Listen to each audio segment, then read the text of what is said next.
भिवंडी में पिछले 24 घंटों में दो दर्दनाक वाकयात पेश आए हैं, जिसमें एक खातून और दो बच्चों समेत टोटल 3 लोगों की मौत हो गई है। जी हां, वरना तालाब में पटेल कंपाउंड के बच्चे नहाने गए थे, जहां 2 बच्चों की डूबने से मौत हो गई। वहीं शांति नगर में गौसिया मस्जिद के पास एक चाली के मकान का छज्जा और पानी की टांकी सामने वाले मकान पर गिरने से वहां रह रहे बच्चे और मर्द जख्मी हो गए, जबकि खाने खातून की मौत हो गई। देखें ये रिपोर्ट।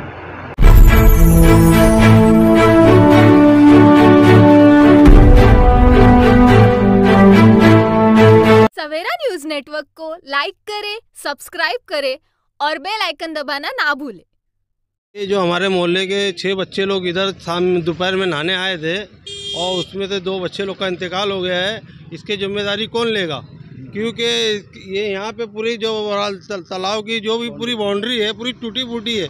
यहाँ पे नगर पालिका को वॉचमैन रखना चाहिए। कौन से बच्चे नहाते हैं उनको देखना चाहिए, कौन बच्चे नहा रहे हैं उनको भगाना चाहिए, वॉचमैन रहना चाहिए। 2-4 बहरहाल देवी इतना यहाँ पीने का पानी पूरे शहर में जाता है, उसके बावजूद यहाँ पे नगर पालिका बेपरवाह होकर ये ऐसा काम करती है। पूरी टूटी फूटी बाउंड्री है, कहीं भी बच्चे उतर के नहाते हैं। और इस तरीके से हमारे मोहल्ले में इतना बड़ा हादसा हो गया है। जिनके बच्चे गए उनकी दिल से पूछो उनकी हालत क्या हो रही होगी। और बच्चे छोटे छोटे मासूम बच्चे थे और उनकी माँ बाप और उनका किसी का एकलौता बच्चा है, किसी के 2 बच्चे। सुबह उसका पूरा जानकारी देंगे कैसे क्या घटना घटी यहाँ पर? ऐसा ना, सुबह में 5-6 बच्चे आए थे मोहल्ले से नहाने के लिए। तो छोटे छोटे थे काफ़ी, 12 साल 15 साल के। तो उसमें से 2 जन डूब गए थे।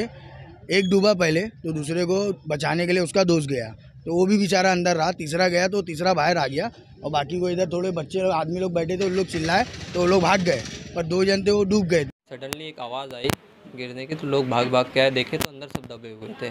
फिर सब पूरे मोहल्ले के बच्चे लोग मिल के वो लोग को निकाले। लेडीज़ की तो ऑन द स्पॉट डेथ हो गई थी, क्योंकि ब्लड आने से और उनके नाक से और कान से ब्लड आ रहा था। जब भी समझ में आया वो डेड हो गया था। लेकिन आदमी की सांस चल रही थी, तो हम लोग तुरंत उनको गाड़ी में बैठाया और लेके सीधा IGM गए। तो IGM में ले जाने के बाद जो है उनको वहाँ पे तुरंत मृत्यु घोषित कर दिए थे। और जो सगीर अंसारी थे उनको ट्रीटमेंट करने के बाद उनको रेफ़र किए साइन में, क्योंकि उनकी हालत बहुत नाजुक थी।